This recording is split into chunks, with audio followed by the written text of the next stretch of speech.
Today, Angela Rayner has gone, and I know that journalists are meant to be thinking, wow, ding dong, the witch is dead. You know, if you're on the right, you're meant to really care, like, wow, about time she went off. But I cannot tell you how much I do not care one single bit. First of all, because I'm largely desensitized now to politicians behaving badly, terrible people like Sadiq Khan, that none of their behaviour or ability to stay or be awful surprises me. But I also just don't care about frontline politics one bit. When I turn on Newsnight and there's some conversation like, and what happens next in the cabinet, I want to fall asleep.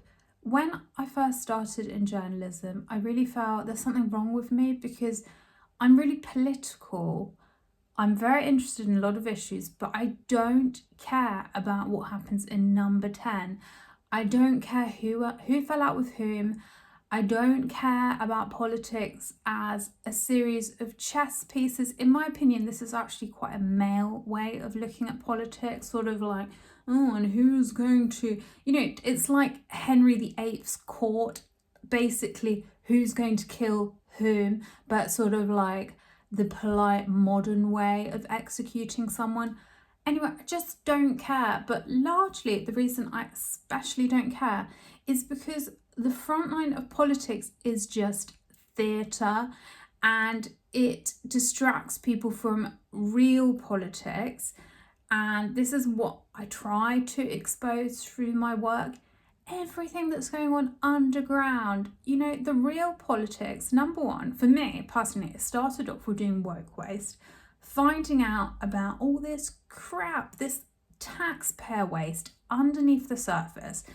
Voters don't know, it's not even they don't know half of it, it's like they don't even know 5% of the utter catastrophic, disgusting waste under the surface. And then we get on to interference, US and German interference funding. That's what I find the most in our politics. They are interfering through the charity sector, which is just an open border complex. These hideous charities pushing our country to be a Marxist hellhole. It is a scandal you wouldn't believe.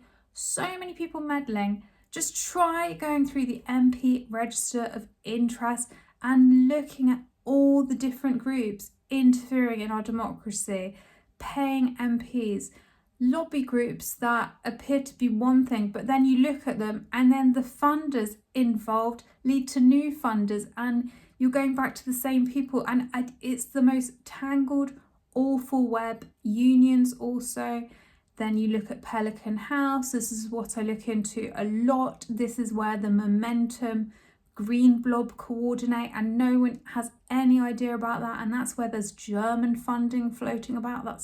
I won't get into it, but God, I could go on, and this is why I don't care about frontline politics, because it's just BS. It's just thinking that argy-bargy between Angela Rayner and whoever has some sort of big material consequence.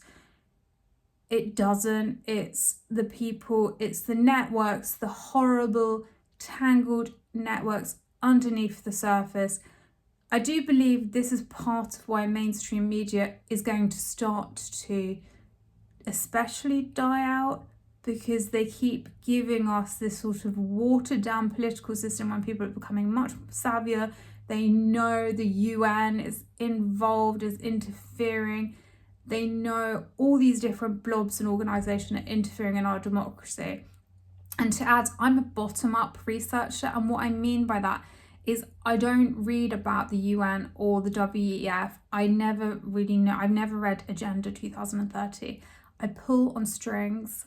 I just follow leads. One thing set me off on this research journey. It sounds ridiculous when I say it out loud. Carol Vorderman led me to the deep state. It is hilarious said out loud. But I just saw a gap like a gap in the matrix, basically. And that's how I got into it. And I just pull on leads and spot patterns, right? So I don't come into this with any, oh, it's the UN's fault, WEF. I just follow leads.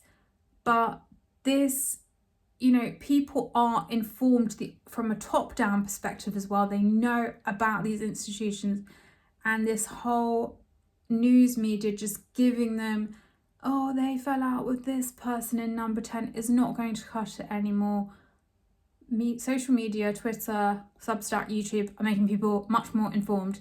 If you find yourself thinking, actually, I don't give a crap either about Angela Rayner, it doesn't mean that you don't mind about tax evasion. Obviously, the whole thing is infuriating, but you perhaps are coming to the same position as me and many other people, which is this whole layer of infighting and crappery at the top means nothing. And that's why I really don't give a damn about Angela Rayner staying or going.